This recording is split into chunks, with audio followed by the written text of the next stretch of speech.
we but it's also a must do, practicing in the practice. Sit anywhere. So I can put on yeah, like I said earlier, I'm not a fighter.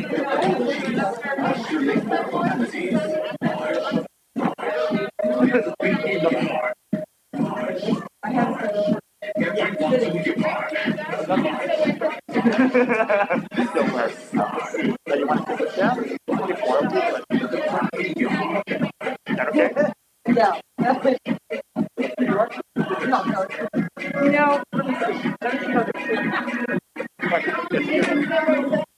No, this is okay. Hi. Good morning. How are you? It's so nice to meet you.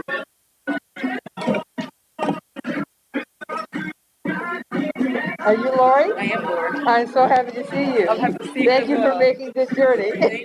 Thank you. Thank you for tapping Suzanne and asking. Yes.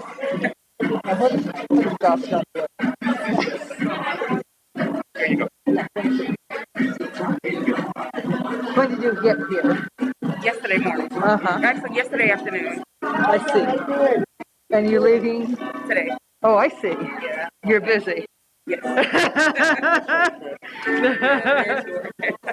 And you can't, well, I had to say, you came to the center of the universe and you're only spending one day here. Absolutely.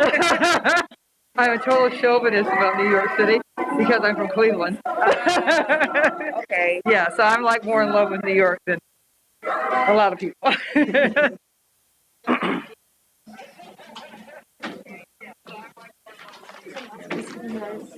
I'm also ready to. Yeah.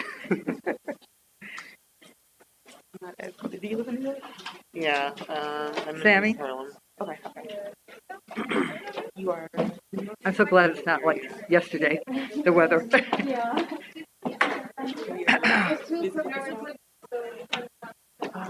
Not a lot. Okay. I did a trip to Charleston. That was very strange. Charleston, South Carolina? Yeah. That's my hometown. Hello, everybody. Is this the microphone I use? Oh, yeah. Gathering. Yeah. Every day. And Paisley, would you mind getting the description that they're handing out? Thank you.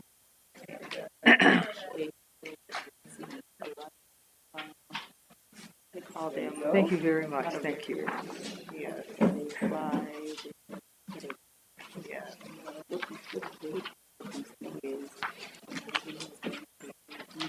Hello, everyone. I'd like to welcome you to today's Hess Scholar panel, Justice or Just Us, with Hess Scholar in Resident Barbara Smith, as well as a few other panelists here today.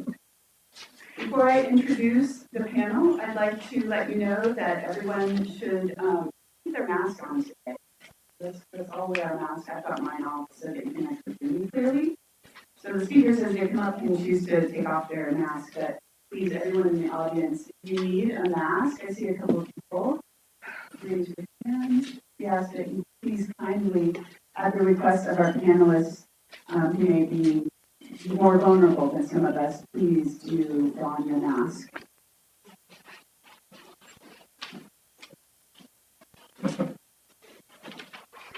First, I'm going to read a land acknowledgement statement. Brooklyn College sits on unceded territory stolen from the Canarsie and Nyack subgroups of the indigenous Lenape people in a neighborhood today officially designated as Little Haiti. The original ongoing theft, along with the stolen blood of work of enslaved Africans, facilitates our presence here today. We pay our respects to all elders, past, present, and future, including the enslaved migrants and immigrants who have stewarded this land.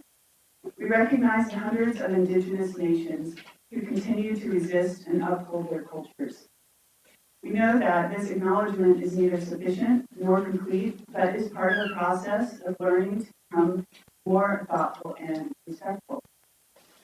This process would include a deeper incorporation of indigenous and Native American cultures, philosophies, and peoples into the curriculum, faculty, student body, and staff of Brooklyn College, in line with our mission to provide a transformative, distinctive education to the whole people of New York City.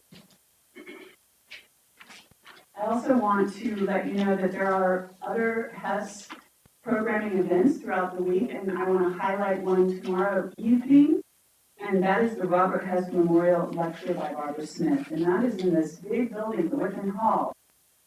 It's also known as the Claire Tao. It's kind of that direction. So if you don't know where it is, ask around, and please come to that at 5 p.m. This is on the sheet that you are all given are the other Hess Memorial events.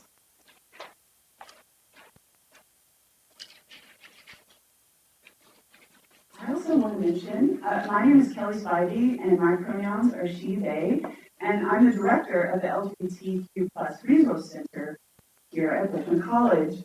And I'm really grateful to Gaston for asking me to moderate this panel. And we actually have an event, I'm going to take this time to do a plug, for an event that's following this event, a discussion, another panel discussion. And it's titled, At the Intersection of Religion, Race, and LGBTQIA+, Is There Room for Acceptance? A discussion. So there's actually a little bit of crossover with the theme of today's panel. And it starts at 12:45, so hopefully there will be time to get up and stretch your legs and then come right back into this panel discussion. So before we get started with the panelists talking, I'm going to talk a little bit more. I'm going to talk a little bit more about how I know who Barbara Smith is. I know, she's heard it a lot this week. It's really wonderful to have her here. I was lucky at the very first welcome event for her to walk out of the elevator here in the library. And I said, wow, you have a busy week, don't you? And she said, yeah. And I said, oh, it's too much, it's too much. And she said, no, it's not. Okay, well then, all right. I moved across the country to a Rust Belt town in '96 with my partner. And we were two poor, working-class white girls, educated, but class never leaves you. And I know that many of you know this in this room, or you'll find out it will never leave you, just like other things that you may have as your identity will never leave you. Class never leaves you. And so we were hunkered down in this small town, and we did have a college education. My partner was lucky enough to then taught out of this book, This Bridge Called My Back. So that kind of started our journey. And this little library in this small Rust Belt town, Marian Wright Edelman had stated it as the highest child poverty rate in her report in the 90s at the time, the town that we were in. So it was very underserved, very poor little town that we were living in. We were on food stamps. We had part-time jobs. We had college degrees. And we had an incredible library. The Erie, Pennsylvania library was chock-a-block full of feminist books. And we spent all of our spare time educating ourselves and reading every single book we could get our hands on in that library. We told ourselves we're getting our own self-made women's and gender studies degree right here. And one of the things that stuck out to us in this book is this conversation that Barbara Smith had with her twin sister. And I think the reason it stuck out was that it was printed on the page just how they said it. And this was like before, Instagram and before social media or whatever. This kind of casual speak where you could actually still see and hear them building their ideas together through conversation, through their dialogue, through them struggling to figure out the whys of the world, which I'll get to in a second. And I just want to read, Beverly says, I think for purposes, I'm going to do this totally out of context, but you'll get it. I think for purposes of analysis, what we try to do is break things down and try to separate and compare. But in reality, the way women live their lives, those separations just don't work. Women don't live their lives like, quote, well, this part is race, and this is class, and this part has to do with women's identities, so it's confusing. Given these differences between us, that women are of different races and classes, how can a white middle-class movement actually deal with all women's oppression, as it purports to do, particularly if most women are not present to represent their own interests? They're not there. They're not around this kitchen table. I think that, that was me. Then she says, I think this is one of the most essential questions the movement has to face. So in that dialogue, what were Barbara and Beverly coming up with? I feel like being a professor right now. Who knows? Who knows the answer? What is that? Intersectionality, identity politics. They were figuring it out right there and then at their kitchen table, trying to figure out why is it they were having so much trouble in the women's movement, in the white women's movement. You know, they were starting to understand that class actually has something to do with this, right? Why were they having trouble in the Black men's movement, in the nationalist movement? Well, because there was sexism there. So they were like, well, what are we going to do about this? You know, let's talk about it. Let's write down our conversations and publish them in books so women across the country, other Black women, other Black lesbians, other Black feminists, at their kitchen table, hopefully, at their public library, check out this book and learn about what we're thinking, and we can reach across that divide through our libraries and through our bookstores. All right, so one day, my partner and I were at the Erie Public Library, and they were having a book sale. A book sale, of course we're going to go. We go, and what do I find in the book sale but this book? I'm like, wait, that's the same Barbara Smith. That's why are you selling this book? And I literally went up, and it was perfectly fine. And I said, why is this in the sale? You need to put this back on the shelf. You have another one? What's going on? And they're like, well, I didn't make the decision. Do you want to buy the book or not? Well, yeah, of course, you know. And this actually isn't that original one, which was in perfectly good condition. Because I've lent it out to so many people over the years and not gotten it back, which is fine. And my partner and I have such a love for this edition that we continue to just get this edition. And Barbara just told me it's the 40th year anniversary of this book. Yay!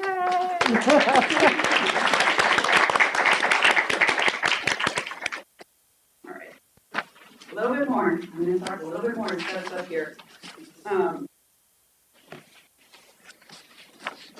So yeah, Black feminists, Black lesbians in the 70s took their consciousness raising to the next level. They were organizing for reproductive rights, housing rights, welfare rights, gay and lesbian rights, and against the Vietnam War, and against the Vietnam War.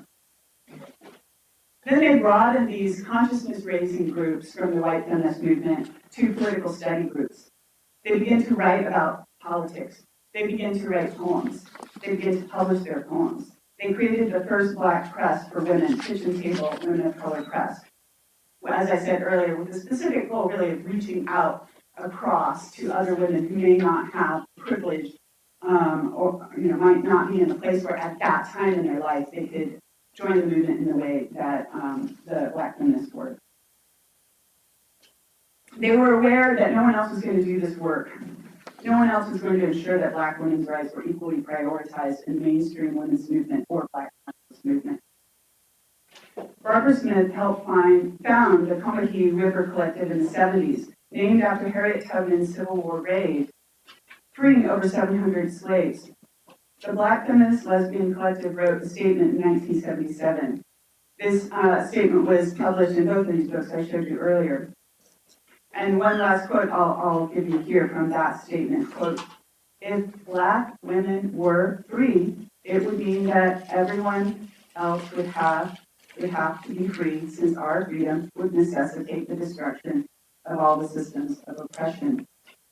So today's panel takes an inspiration from an op-ed in the New York Times in 2019 that Barbara wrote and discussed her decision to, quote, lead the mainstream queer rights movement, end quote. In it she wrote, quote, gaining rights for some while ignoring the violation and suffering of others does not lead to justice. At best, it results in privilege, end quote. So all the way back in 77, they were talking about this, right? They were talking about this already and realizing that if you lift one and leave others behind, it just furthers the divide, right? It widens that gap. It makes that gap even bigger. So we can acknowledge that fighting against some oppressions, but not all oppressions, leaves those oppressed groups behind and in effect widens any gap between them. So how then do we define a political queer agenda today? How will we move from just us to justice?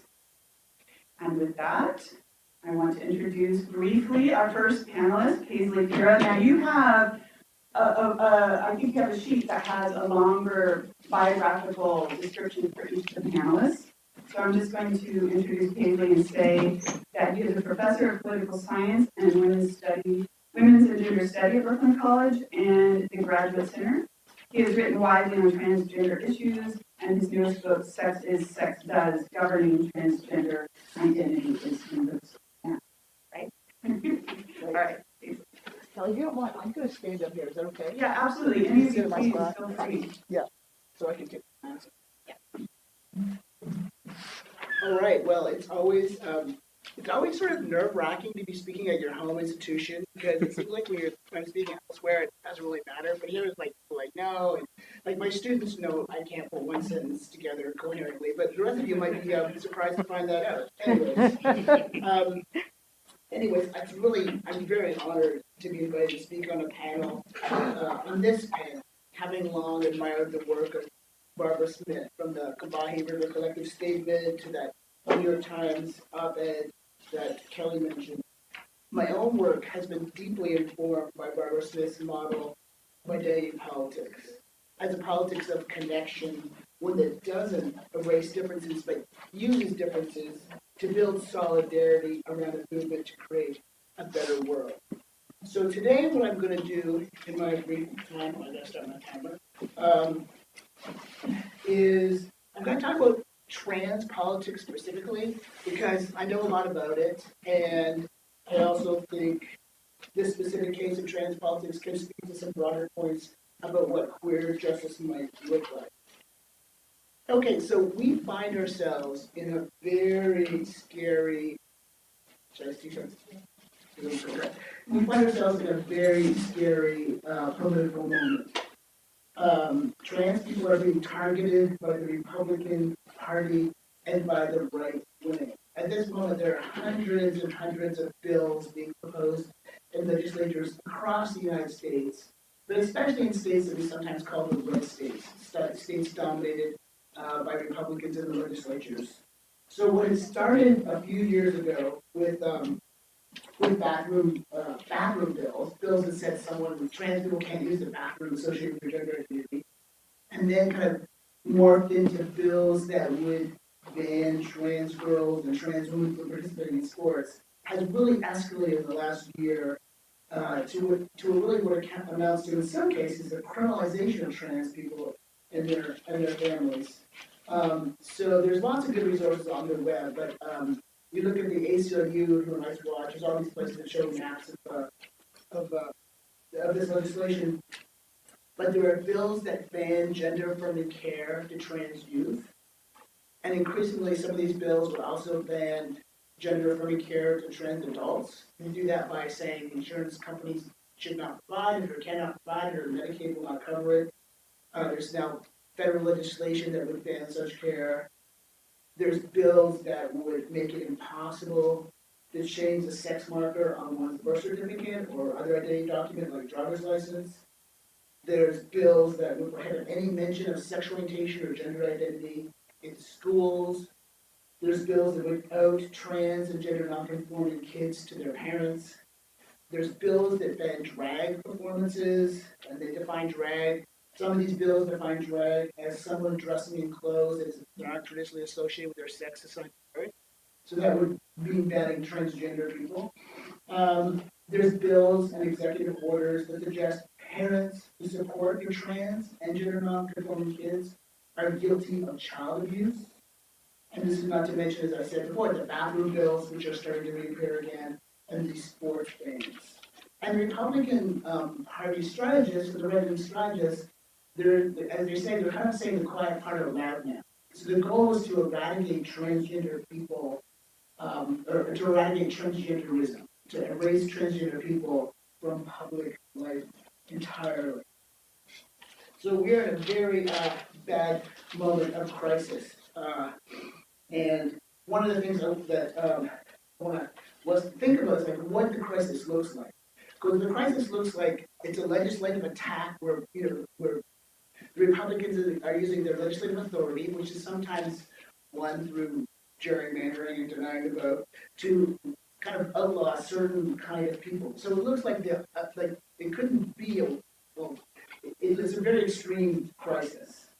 And one of the things that this crisis forces us to do is to fight back and using the tools that they have. So fight back with legislation, fight back in the courts, saying these bills are, unconstitutional in one way or another.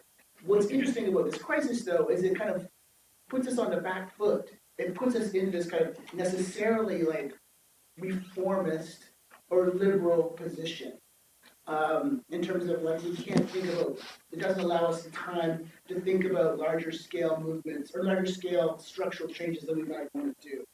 But what I want to kind of do is talk about like not just the crisis facing transgender people today legislatively, but also like a crisis that doesn't exactly appear on maps the way some of the LGBT advocacy groups would show us. So one of the things we hear about a lot is like the 5 worst states to be transgender, or the many worst states to be transgender. So for example, there's like Alabama and Arkansas, Florida is trying to pass so much legislation. Mississippi, Oklahoma, South Dakota, Tennessee, Utah, Texas, these places that like basically some of these places have parents investigated for supporting their transgender youth. Florida, they're just proposing a bill that would say any parent who supports their trans kid, if they have some sort of custody agreement, their other parent could just kidnap the child and that now will be totally fine. They're just incredibly, extremely bad situations of the kind of the red states. And then on the other side of the spectrum, what we call the blue states, progressive states, have sometimes passed transgender inclusive non-discrimination legislation. Some states are increasingly passing or enshrining in law the right for people to get gender-affirming care. A few states, not New York, but a few states have actually said they will be refuges. So they will provide a place of refuge for people fleeing Texas or other place where the parents may be being investigated for child abuse. So we have this list of good states like New York, Montana, Connecticut. You can see these maps, and I think it's really important to understand that the Republican attack is it is a geographical moment. But what I want us to think about is a different crisis, and a crisis that's not quite so visible. The crisis is not quite so visible, and that has got to do with like the things that harm transgender people. So hate crimes harm transgender people, denying gender-affirming care harms transgender people. All these things are terrible. But there's this larger kind of thing to think about, which is like trans people in red states are not dying really early, and trans people in blue states are living long life. The vulnerabilities caused by being trans, being poor, trans people of color, those are distributed more evenly across the population, across the geography of the United States, because a lot of things that make trans lives not increasing mortality, morbidity of trans people's lives have got to do with structural violence in terms of access to health care. So as we have access to education and the over-incarceration of transgender people for survival-based crimes. So what I would like to ask sorry, that's my own timer. I will wrap it up. What I would like us to think about is, even as we have to fight these anti-trans bills in any way we can, we also have to think about policies that would help transgender people. And the 3 or 4 policies that would help the most trans people the most would be having a national single-payer public health plan, would be moving towards prison abolition, would be lessening or getting rid of income inequality, and reinvesting in public education, including public higher education. Those policies would help the most transgender people the most.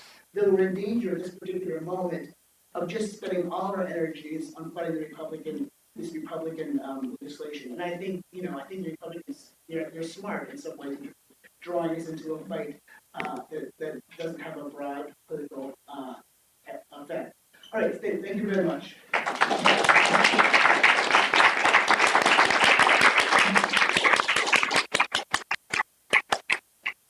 So much, Paisley. And our next speaker is Lorie Bryant, who is actually here from Memphis, Tennessee, which is so exciting. An abolitionist-minded bass guitar artist, mixed media artist and organizer, and Southerners on New Ground is her current political home.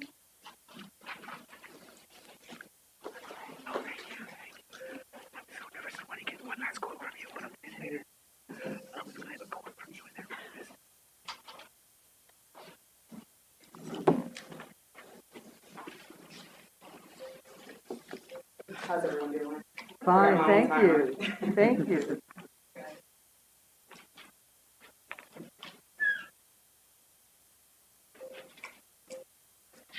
All right, so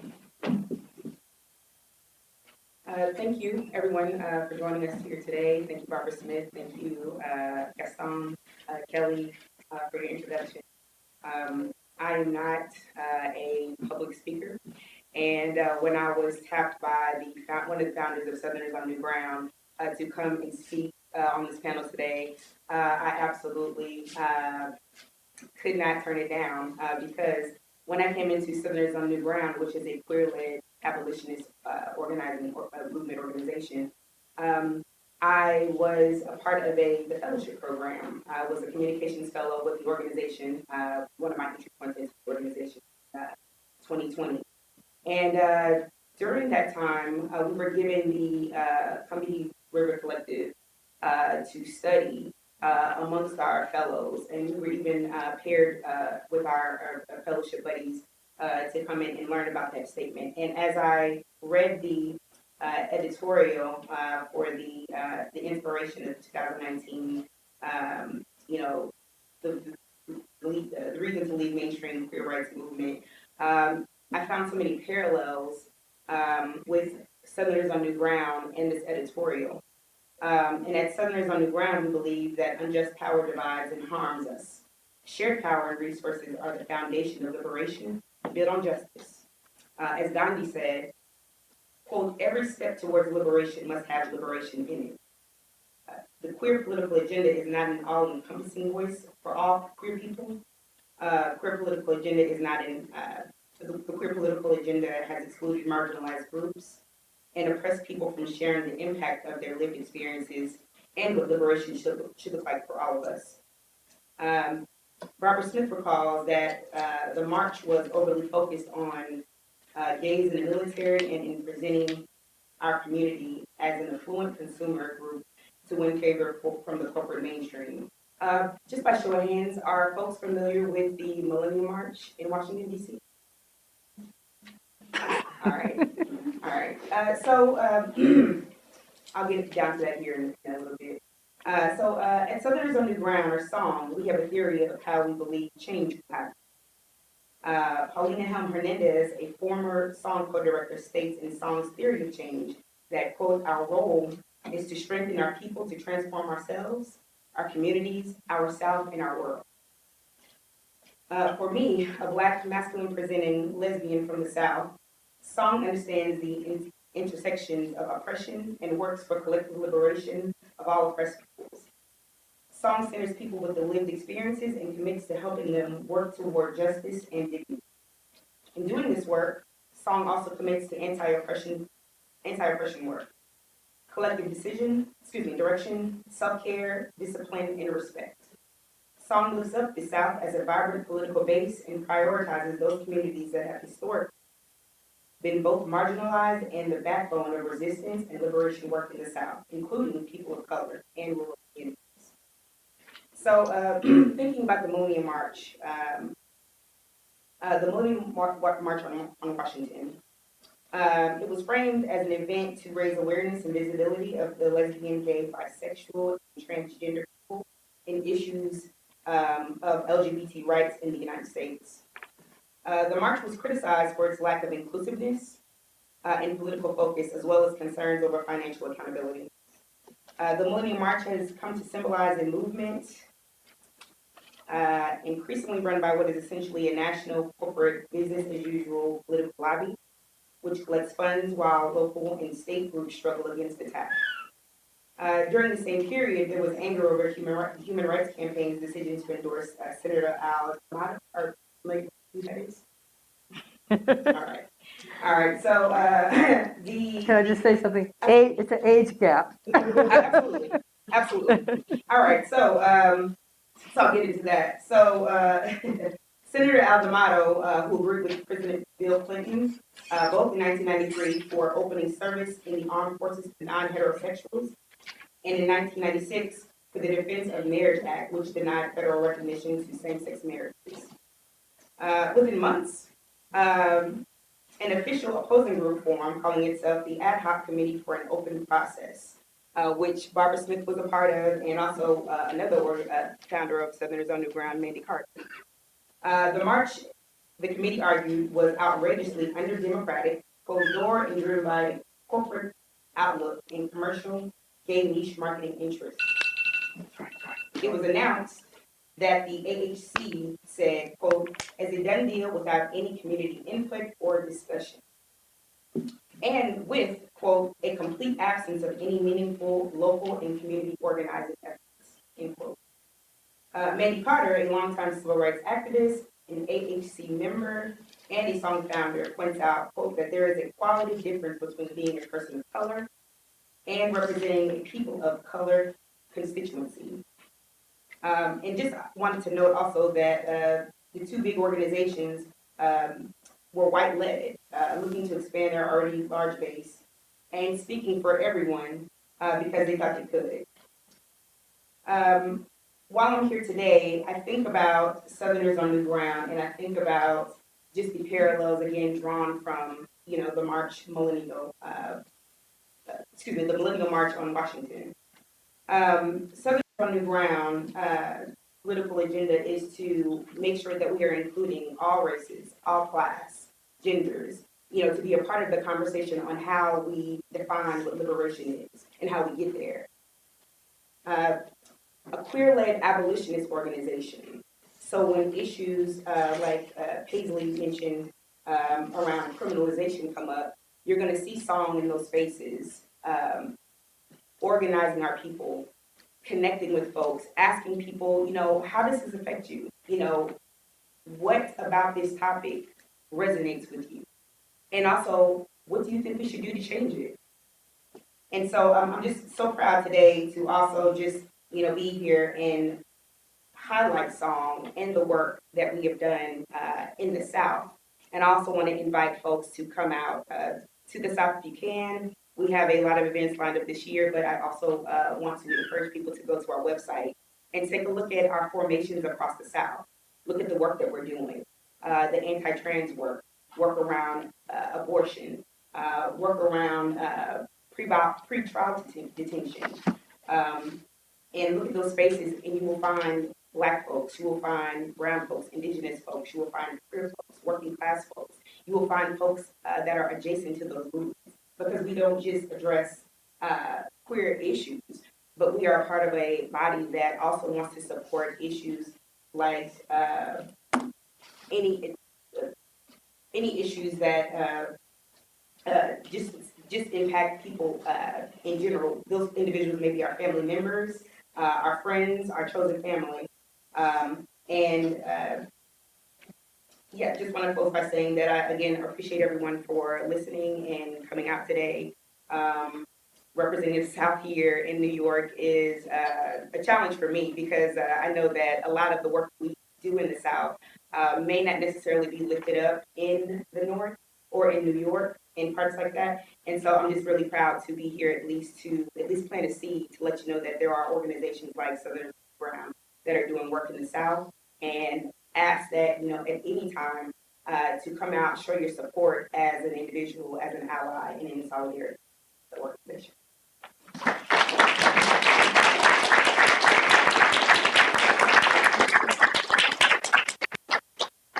Thanks, Lorie. Next, we have Jason Wu with us today, attorney at large at the Legal Aid Society's Harlem Community Law Office in New York City, and co-chair of GAPIMNY.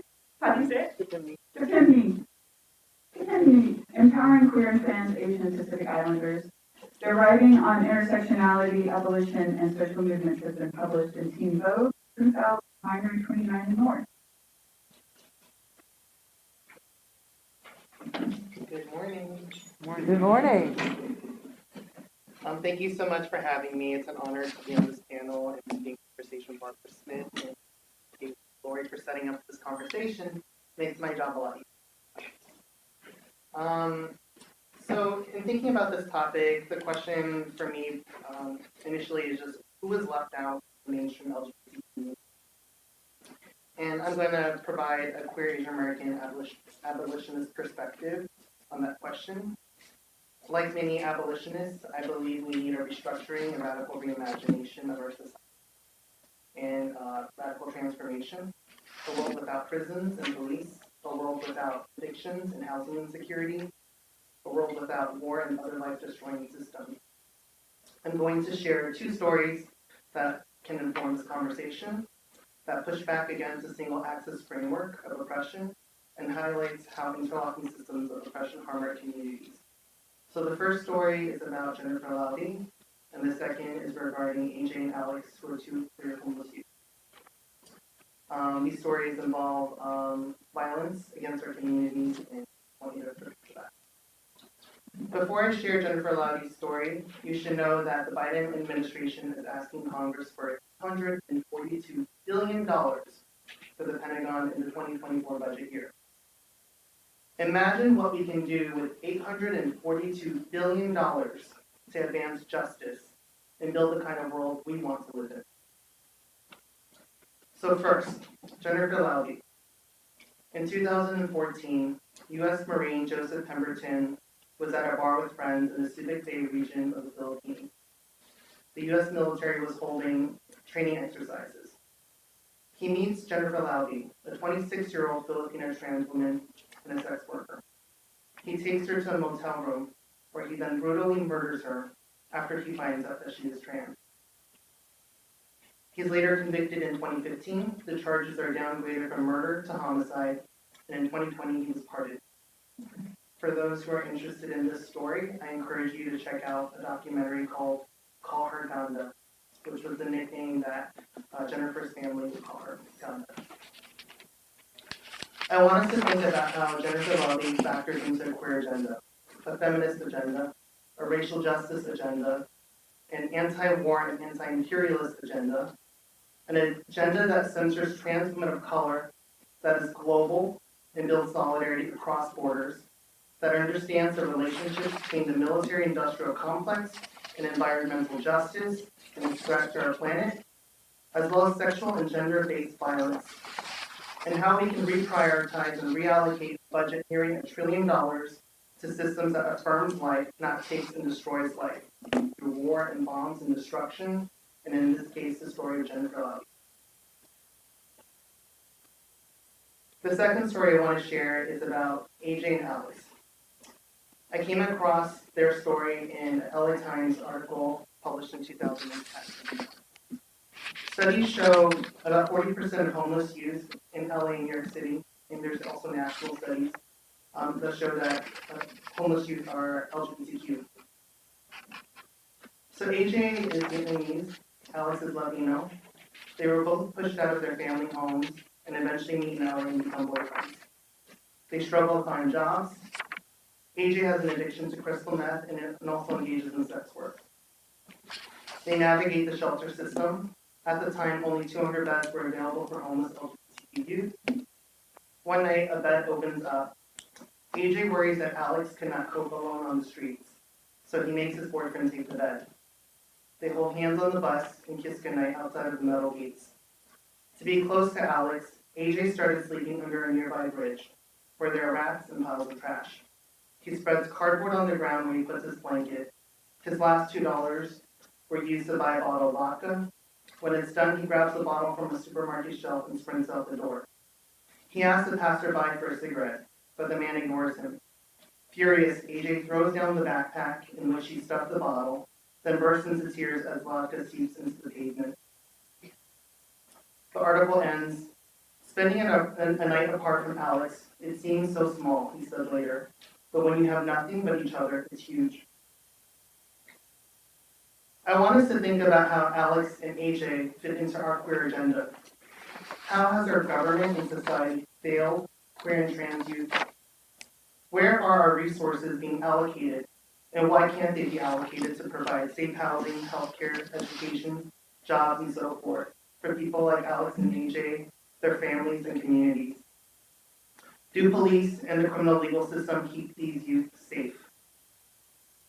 How has our government and politicians participated in the demonization of queer and trans youth and contributed to a culture of violence and family rejection? How do we understand intra-community violence that push these youth out in the streets? How do we heal and transform intergenerational trauma? How do we understand the role of patriarchy as a queer homeless youth issue? And so I share these stories not only to just say, look at all these bad things that happen to our community, although I think that's important, and to acknowledge that Asian Americans and Asian people are part of this larger struggle against oppression, but also for us to think systemically about what these stories tell us and what kind of transformative change we really need to build the world that we serve.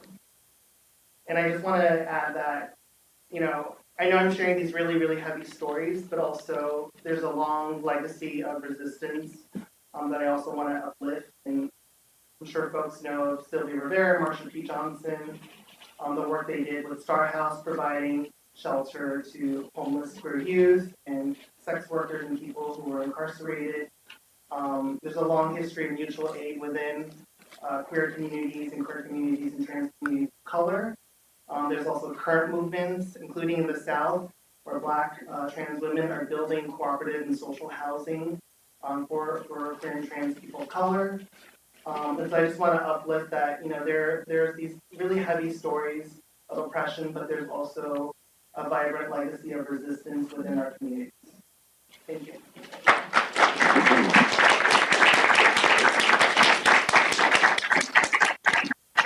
Thank you. Barbara Smith is next, an R90. She's an author, activist, and independent scholar who has played a groundbreaking role in opening up a national cultural and political dialogue about the intersections of race, class, sexuality, and gender. She has edited 3 major collections about Black women and was co-founder and publisher until 1995 of Kitchen Table Women of Color Press, the first U.S. publisher for women of color.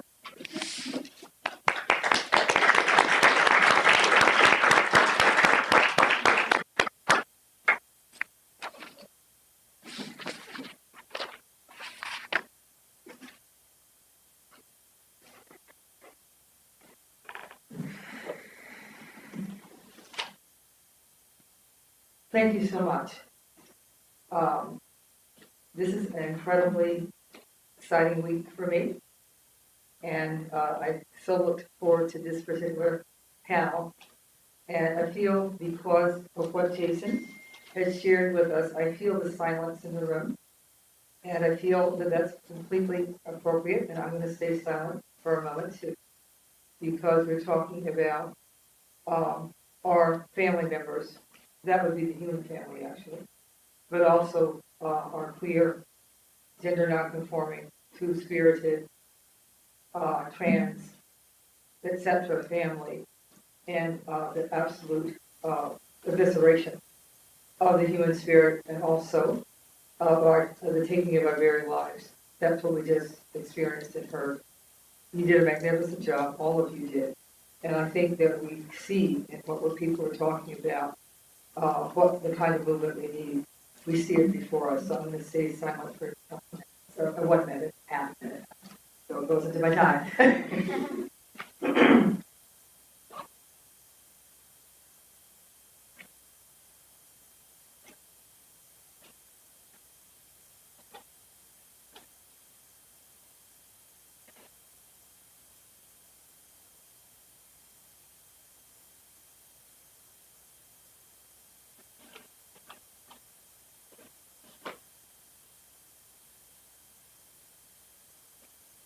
So we're talking about building a political agenda that not only serves LGBTQIA plus, two-spirited, queer, whatever terms we use, people, but that agenda, much like what Kelly read from the Combahee River Collective Statement when they read that if Black women were free, then everybody else would have to be, because our experiences encompasses all the systems of oppression. That's not like a self-important statement. That's a statement of reality. And that's, as I said, what we're seeing before us. But I just feel because I'm in Brooklyn, I need to say something about things that happened to me in Brooklyn. When I lived here in the early 1980s when we started Kitchen Table Women of Color Press. People think because they see your picture on things or they read your words in books or miraculously in the New York Times, how did that happen? I have no idea.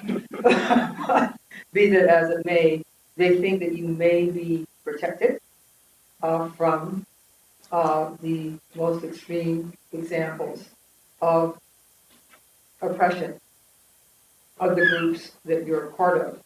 So when I lived in Brooklyn, I lived on Prospect Park Southwest. This is 1981, long before gentrification. It was a working class, primarily Latino, Latinx community, and our building was all entirely Latino and Latina. I lived with somebody who was Latina, Chicana specifically. And we knew that there were things going on in the building around young people in the building and us being a couple and what have you. But very soon after we had painted the apartment, actually sanded the floors. I mean, I was running a sander, go for it, it's crazy. And got in the apartment, you know, where we wanted it to be. We went out and we came back that day to see that our apartment had been broken into, and not only broken into, but vandalized. There were pictures of body parts that had been written on the walls, or not written, but, you know, scribbled on the walls.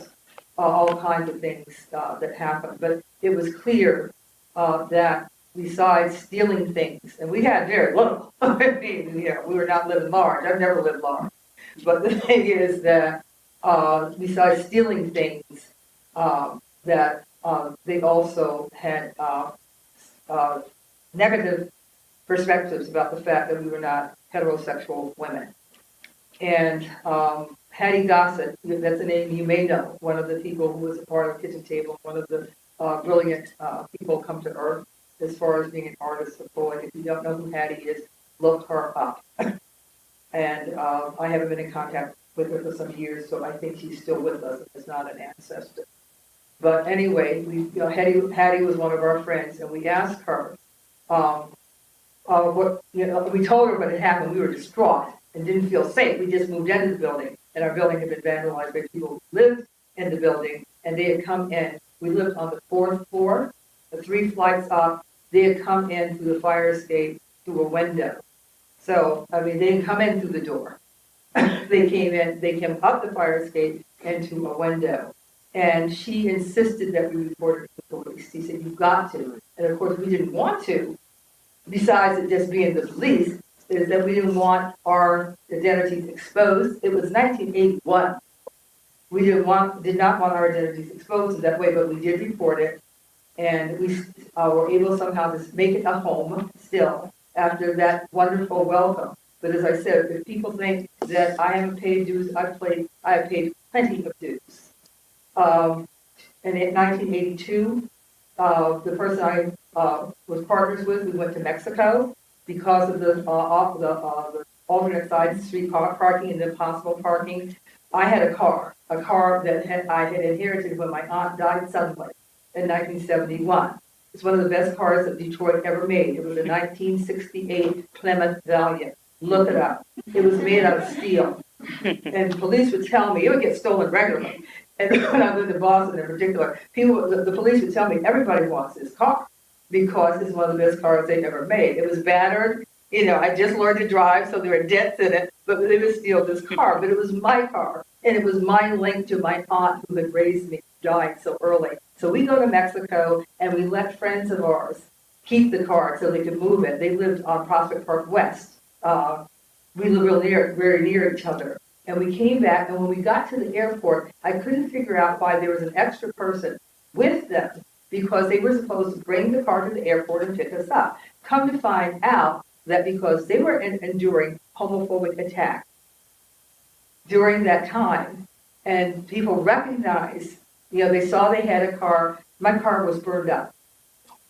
They burned up my car. And we went, I'll never forget, going to the junkyard, taking my little belongings, whatever was in the car out, and thinking, goodbye, Aunt LaRue, goodbye. It was her car. She drove that car. And that's, as I said, I didn't plan to tell you this.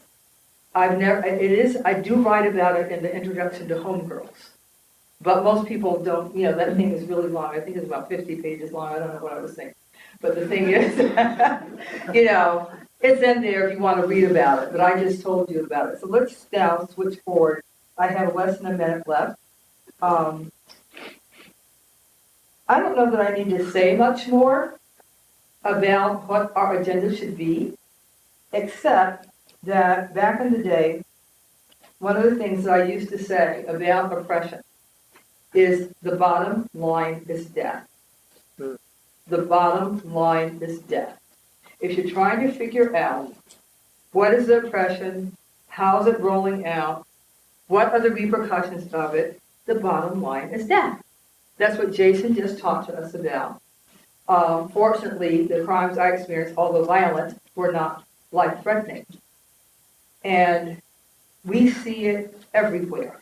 I was talking about trans youth yesterday when we did our panel about different kinds of studies on college campuses, ethnic studies, women's studies, queer studies, African American studies. When we were talking about the attacks on them, I talked about how one of the most clear manifestations of all that is the attack on trans students within school systems. And we have to be mindful of that. Movements that are obsessed with consumerism, well, I don't know if I should say this, and I'll just say it. I know that there's a big controversy here and other places about whether the police should be a part of pride parades. And that there's organizations, and I can't for the life of me remember, I'm looking at one of the people who helped start the organization. What is it? The organization? Pardon me? Reclaim Pride. Yeah, Reclaim Pride. Yeah, okay. Thanks, Leslie. The great Leslie Kagan, legendary. You'll see her tomorrow.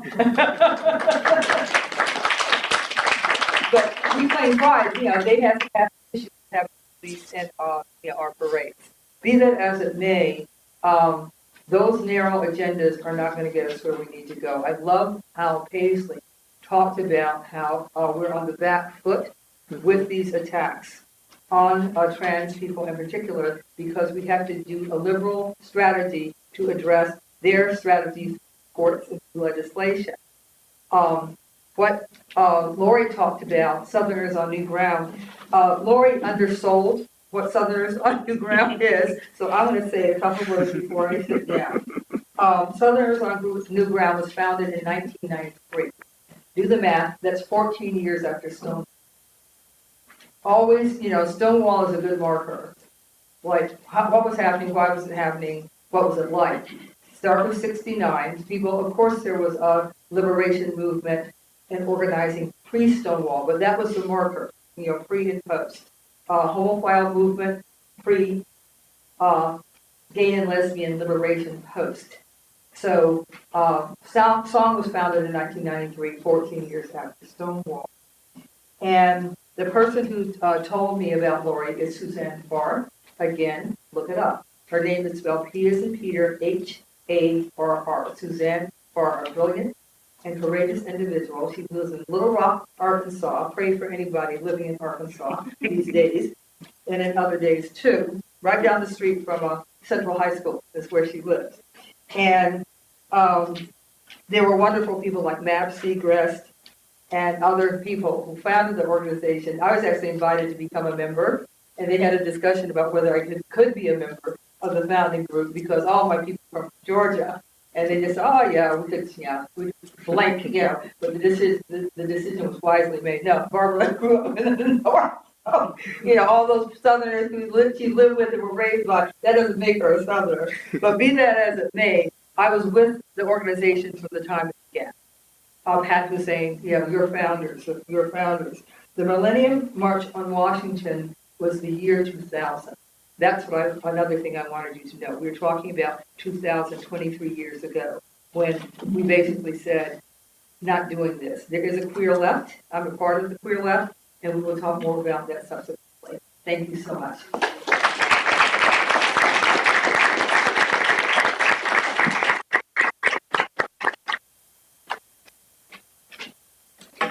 So again, I want to thank all of our panelists. That was a very moving and inspiring and devastating and important, presentations from all of you. And now we get to have a conversation with all of you. I want to thank all of the students that came today. And I just think there's so many thoughts in all of your heads and questions and comments and ideas that we can take advantage of now as you have these 4 people in front of you in conversation with you for 30 minutes. So I have questions also, but I really prefer, because there's so many of you here, I want to make sure that you all have time to get into this. And I want to say, like, this is not a classroom. I mean, well, maybe it is, but you're not getting graded. Maybe you're in a class right now.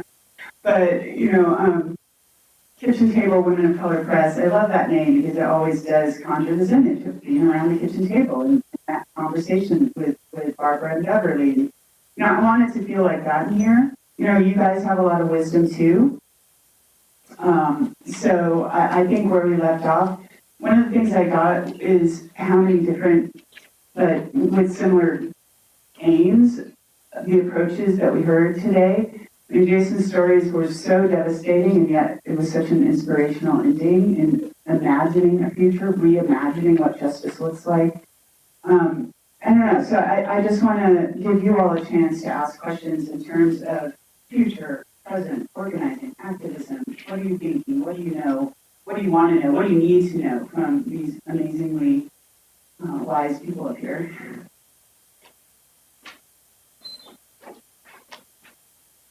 Yes, and we have microphones, I think, too, so that we can hear you.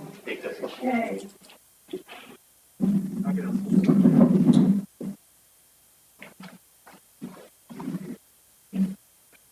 Well, first of all, thank you. Thank you for being here. That's great. Some of you describe yourself as abolitionists, and I would just like to know, like, what you mean, like, by that, and like further define that and what that means for you, just so we all kind of understand what that means.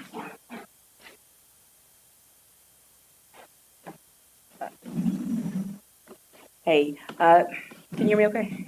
Yes. Yeah. All right. I define myself as being an abolitionist, and I define being an abolitionist as not calling the police when something happens in my area. Thinking about the people in that area, thinking about keeping the people safe, thinking about if the police have the training, which we know that they do not, to de-escalate issues around Black issues, mental health issues. They tend to lock up and incarcerate, peoples of our community because they simply do not have the training, and they just have not been present in those communities to understand like how we work. We know that we keep ourselves safe. And also dismantling the prison industrial complex is a part of that. Systems that keep us oppressed, systems that support corporations, support capitalism, in a sense, protecting assets and not protecting people. That is how I define abolition in the work of the abolitionists. Did you use that term as well? Yeah, so, I agree with Lorie's definition. I would just say, it is about abolishing systems of oppression. So that includes the prison industrial complex. It's about white supremacist, capitalist patriarchy, all of these interlocking systems of oppression, abolishing those systems. But it's also about transformation. And so a lot of abolitionists talk about radical reimagining and building a vision for the future that we want so that we can actually get there. And I'd like to say something, too. I don't always describe myself as an abolitionist because I always feel like if one uses a term or an adjective about oneself, one should be deeply grounded in the meaning and the analysis and et cetera. But I've been involved in a lot of work around the criminal justice system, particularly when I was a member of our city council in Albany for 8 years. It was the police and their hijinks, and that's, of course, I'm being sarcastic. It was the police and the police brutality and the corruption in the Albany Police Department that brought me onto the Common Council. That's what we call it in Albany, the Common Council. And so I've had more than a passing knowledge for somebody who studied English around the practical realities of the criminal justice system. And I have many friends who devoted their political lives to working on eradicating the criminal and justice system. For me, being an abolitionist means that your ultimate vision is no jails, no prisons, the eradication of a punishment system to deal with profound social problems. Our jails are full, more full than any other nation in the entire globe. Think about the fact that the most powerful, richest country in the world has the highest number of prisoners. What does that tell you? What does it tell you about racial capitalism and about white supremacy? And that uptick in the number of prisoners only began, like, I think, during the Reagan era, like 70s into 80s. It wasn't we didn't always have the highest number of prisoners in the whole world, but there was a steady, again, very concentrated, very conscious right-wing initiative. What are we going to do about these people who actually think they deserve freedom and who spent the mid 20th century fighting and dying for that freedom? We got to do something about them, because most of the people who are in prison, of course, are black, brown, and virtually every single one is poor. So, it's not as people involved in Black Lives Matter and the movement for Black Lives and in other organizations like that say, it's working the way it was intended to work. It's not a glitch or flaw. It's a feature. So in any event, for me, it's like a vision of a world where we address the underlying social, economic, and political realities that lead to crime, and also restorative justice. I actually was trained in restorative justice. It was a weekend training, but it was like, that's all we were doing that weekend. And it's a very important way to look at what do we do when a social wrong or a community wrong has occurred. So to me, it's like no prisons, no jails. It scares me because there are violent offenses, but there are other countries that deal with people who create and who commit violent offenses that are not like what they do here. So that's what I have to say. You probably have something to say too. No, I don't think I need to add to these. I think I subscribe to everything that everybody said. So moving on. Yeah. Just a quick follow-up. You're right. Like, selling that idea to other people, like half of the other countries, things a different way, is alarming to them. So how do you navigate having those conversations? And, like, how do you sell that idea of the future that is unknown to people who are more conservative, to people who would be likely to resist that idea? I'm going to just go back to the question I asked earlier. What would you do with $842 billion? How could you better utilize those resources for our community? And so that's talking about the Pentagon budget, but also in New York, we spend over $11 billion a year on policing. That doesn't include the budget for the Department of Corrections. What would you do with $11 billion to make New York a more vibrant city, to make people safe, to build thriving communities? And I think we have to break down the assumption that policing actually provides public safety.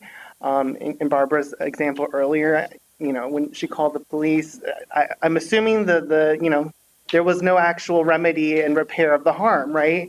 How many of us here have called the police and actually had the harm repaired through that process?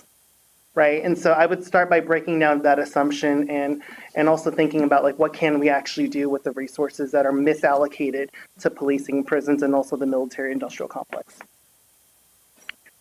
That's a really good question you ask, because it got everybody thinking.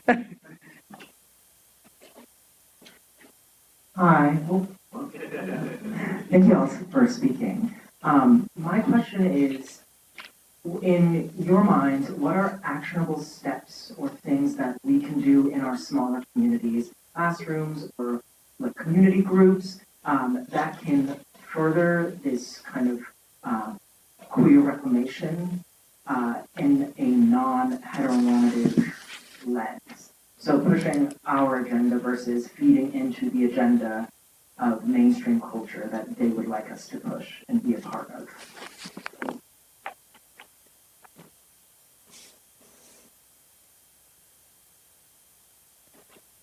Well, I guess I can, since I can, one strategy I think the right way with around the issue of transgender people is trying to get us into battles about what gender is, you know, saying, oh, gender ideology is Judith Butler. And it's a huge mistake for us to try to respond on the battle of abstract ideas about gender, right? What we need to do, and this gets back to your point about communities, is like show people in their communities. So like a good friend of mine does a lot of these litigation cases against the Republican bills, and they don't have all these briefs to talk about gender identity. Well, they probably do a little bit, but what's most effective is when they show this trans teenager surrounded by, you know, her family and her community, and to show the effects of these legislation, the effects of this legislation would have. So it's so important for people to get to talk about stories, about people, about narratives, and not get drawn into talking about these abstract ideas. Because I think if you just get all your news from Fox News, you just think it's all about like gender ideology. And instead, look, we need to kind of have people look laterally at their community and see the trans people. Lorie, do you want to also answer that question? Yeah, that is an excellent question. I would say find a political home. Find a political home where you and your peers or your comrades can strengthen your political analysis. And that way, I would say your audience isn't conservatives. Your audience is your core group, your pod, your people. And so you want to be able to have those conversations and understanding so you are not in the world, in fact, creating more, but you are educating yourself, educating the people around you in hopes that they are taking your words and that knowledge and they are sharing with other people to refute what is being heard in conservative circles or alt-right groups or nationalists. Yeah, I really second Lorie's comments. It's about collective liberation, collective action. It's not about like individual like heroes. It's about the work we do together. And I just want to highlight two resources that I've found to be really helpful. Deepa Iyer's work on mapping roles within social movements, and she kind of breaks it down really concretely. You know, storytellers, healers. All the different kind of roles that exist within a broader social movement.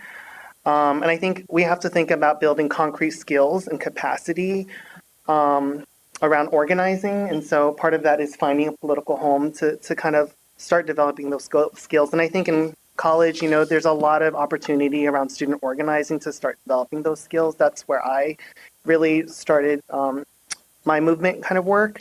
And then I also want to highlight Dean Spade's book on mutual aid. There's a lot of really good concrete information around how to build skills and capacity to do mutual aid work.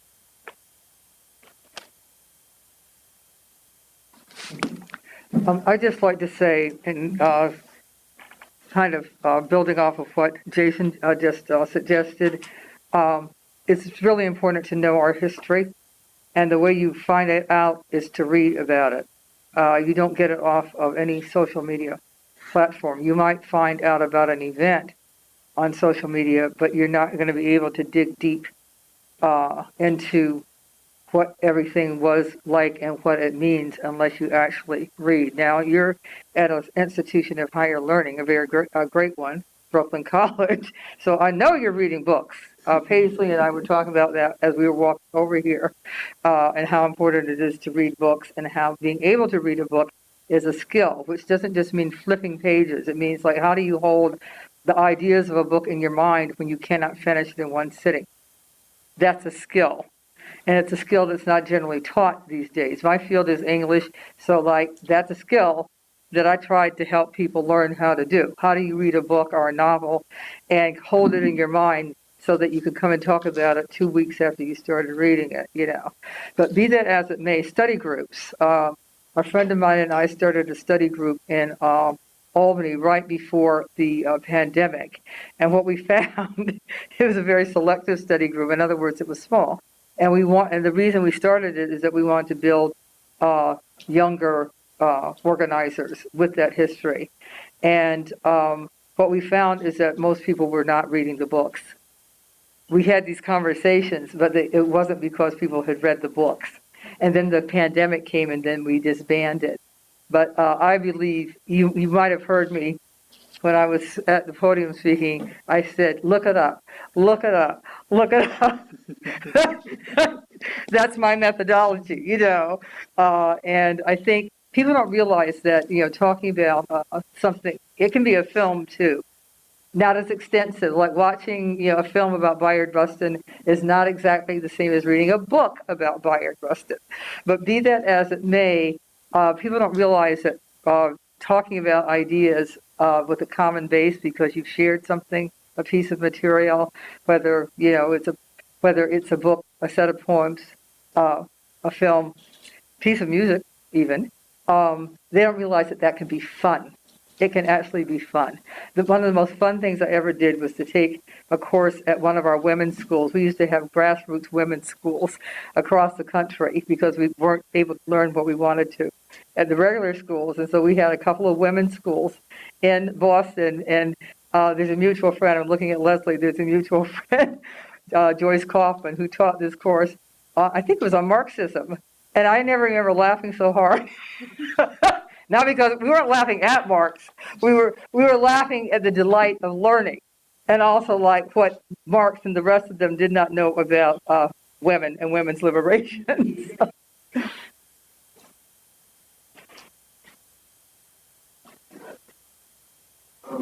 I have a question for Lorie, only because like song with race in the South.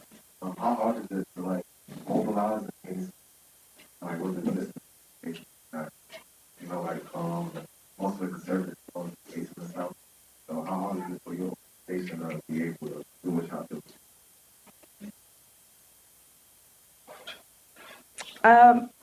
I would say that, you know, so I'm a part of the membership team with Southerners on New Ground. So every month I receive a report of individuals finding our organization. And that could be through social media, that could be word of mouth, that could be at a in-person event. Or by chance, it could just be they stumbled across the website doing a search online for something else. Those people come into our organization and they want to learn how to help. And they're also spread across the South. So what we do is we assist them in mobilizing issues that are very important to them. I wouldn't say that it's hard to find us, but we are constantly, you know, meeting people who are saying, I had no idea that you existed. And so we are, you know, here today even, you know, I don't know how many people have heard about Southerners on the Ground in this room, but I am here today to talk about Southerners on New Ground and to lift up that we are in fact doing that type of work here in the South. And we are easy to find. If you are on social media, we are there. You know, we are online, we are in person, and we are spreading the word of our work everywhere. And I'm sorry, I don't think I heard the rest of your question. Just like the resistance you face? Yeah.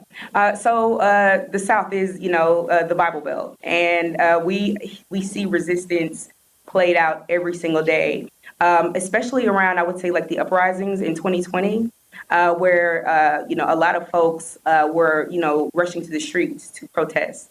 And what we found was in those spaces, we saw Proud Boys, we saw, you know, alt-right groups, you know, counter-protesting or even coming out to intimidate us. You know, the news would report that, you know, the protests had gone violent or this thing had happened or this building was attempted to catch on fire. But we were out there peacefully protesting. And so I think the opposition their job is to help paint us as terrorists, and so we have to constantly state that we are peacefully protesting and just letting folks know what our intentions are before we actually get to the action or the act.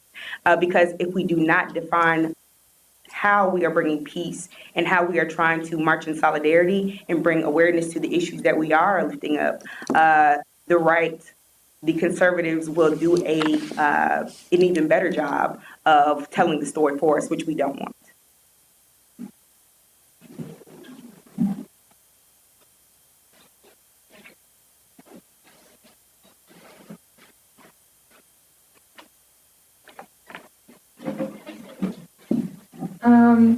So I think my question, I guess, is directed also more towards Lorie.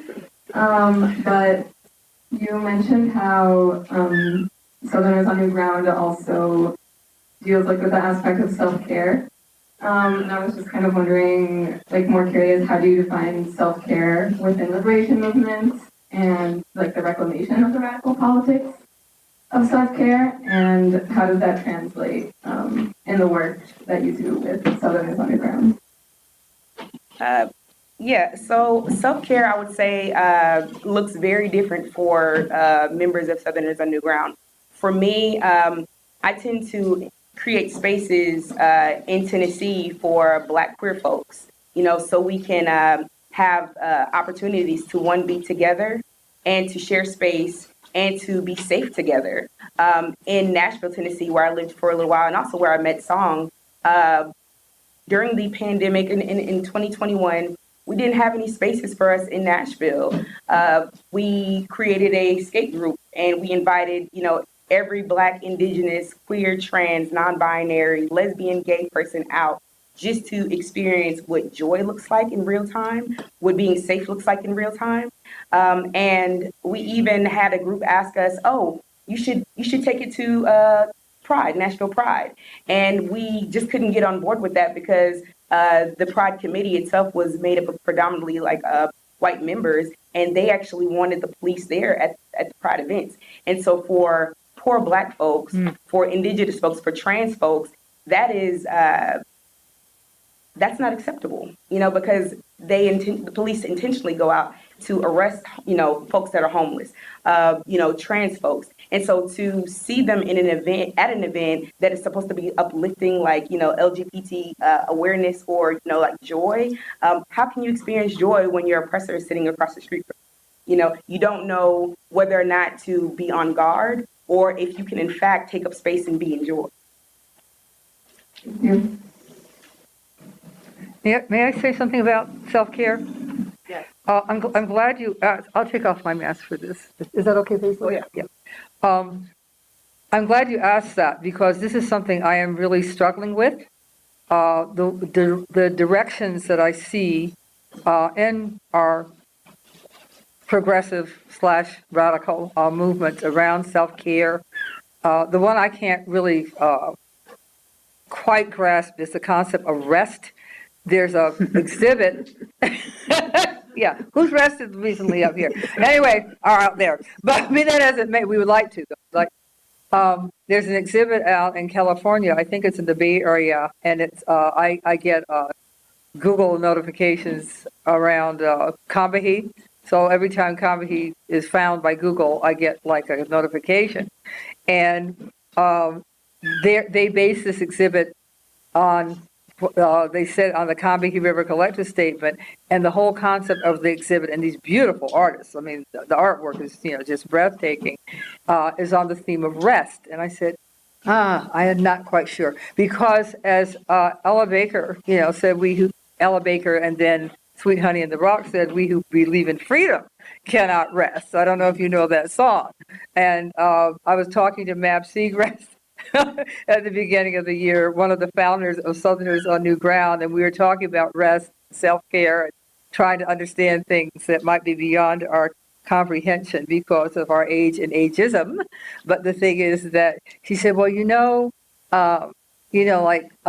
the song did say, we who believe in freedom cannot rest. She said, I always thought that was kind of over the top. It's like, she's basically saying, really, we can never rest? But as I said, I'm grappling with it. One of the things I want people to know, though, is that back in the day, and the day I'm referring to is 70s, 80s, 90s, I would say, those of us who were involved on the ground in lesbian feminists of color organizing, we did many of the things, I think, that, like the spaces, the things that you're talking about, we were doing that. We just didn't call it, anything. So, like, there was a bar in Boston where I lived for 9 years that was called the Saints, and it was the women's political bar where you could have a poetry reading, and where, there was once a TV show on PBS called The War Widow, and it was about these two white British women who become lovers during World War I. And in those days, the only way you could watch something was on TV. There were no personal computers. And so we were able to get the bar, the Saints, to show this thing about these white British women falling in love because there were no images, But be that as it may, a couple of the members of Combahee suggested that we start having what we call third world women's nights at the bar. And that's what we didn't use the term women of color back then, at least not on the East Coast. But I think all over the country, we said third world. And you will see that when you look at the historical, archival record. But like we would have these third world women's nights where there would be a poetry reading, and maybe some kind of a political, like if something was happening politically, a presentation about that. And then we got to choose the music. So it was, what we wanted to hear as opposed to what was usually played. So anyway, as I said, we were doing some of those things without viewing it as our political work per se. But I'm trying to understand it. I have a microphone now. That's going around the room. I want, we're almost there at 12:30, and I want us to close out. And if somebody has something like a last comment that they want to provide, I want to give the floor to that. We have 3 minutes. I just wanted to say real quick about the question of self-care. I wanted to uplift the work of this person named Aisha Khan, who's an abolitionist organizer. I think it's actually based in Tennessee. They wrote an essay recently on their newsletter called Cosmic Anarchist about the shift from self-care to community care, and about the history of that term self-care coming from Audre Lorde's Cancer Journals. And it's really cool. And I think a lot about how self-care has become very individualized and commercialized. Like, you're sitting alone at home, and I think this person writes about it with a face mask and by yourself. Where did that face mask come from? Who was exploited? What were the labor? Thinking beyond just individualistic self-care. Thank you. I guess that's just a closing comment that you were saying. I just want to thank Barbara, Lauren, and Jason for censoring people of color in their work, because the queer community has for so long been focused on primarily white experiences, and I think it is so incredibly important that we focus or, put emphasis on people of color, because they are the majorly oppressed people in this nation, and especially how you mentioned indigenous people, which are so often ignored in the struggle. And I just want to say that I really appreciate and so many people out in this room, obviously, I appreciate you, and it's just such an honor to be in the same room. And I want to thank you for pushing queer struggle within the communities of color, because communities of color also struggle with accepting queer people in the communities, in the culture, especially in religious spaces. So I just want to say how honored I am to be here with y'all and to hear your work, and thank you for being here.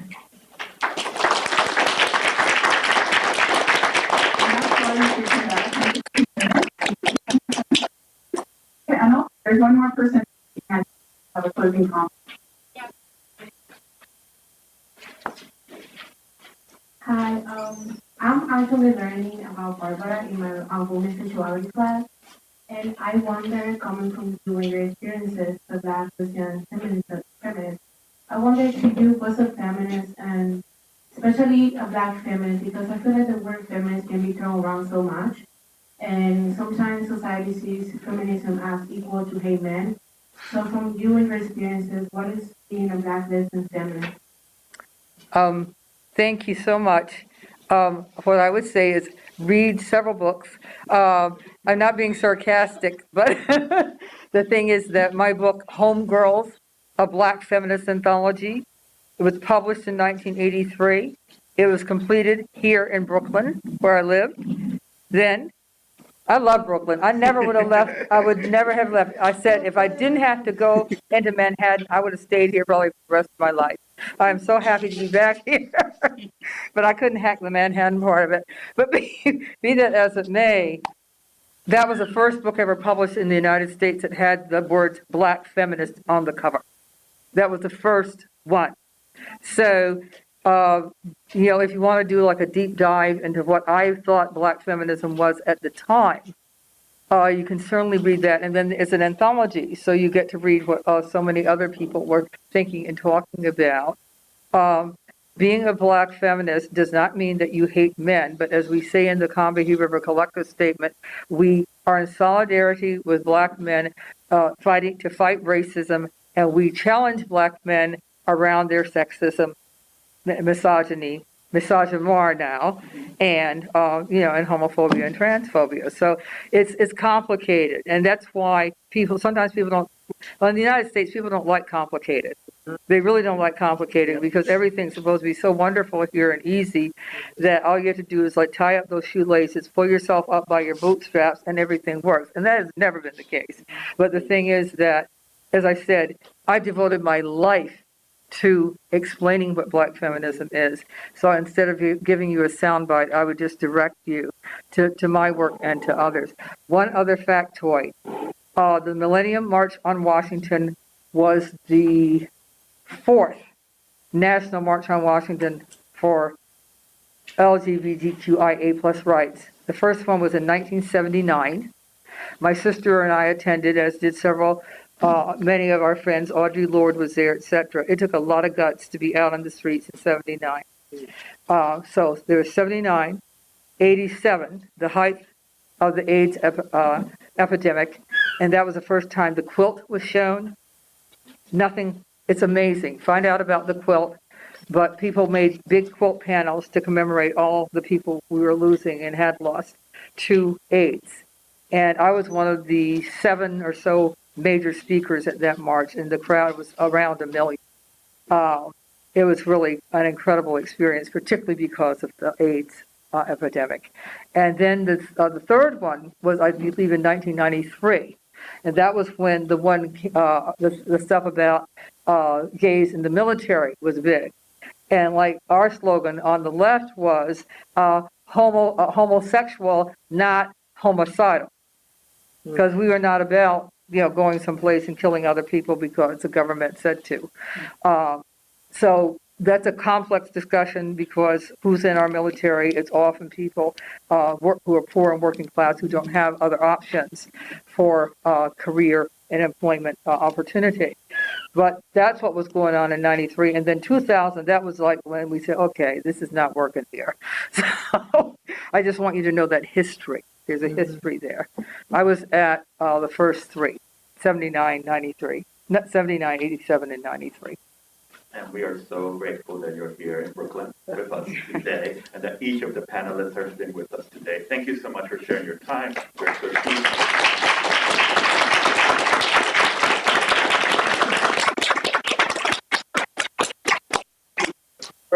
Remember the program in 15 minutes, and then we have 2 more Hess events today at 3:40, tomorrow morning, and then the Hess Memorial Lecture tomorrow. Thank you so much, everyone. Thank you to the audience. The questions better.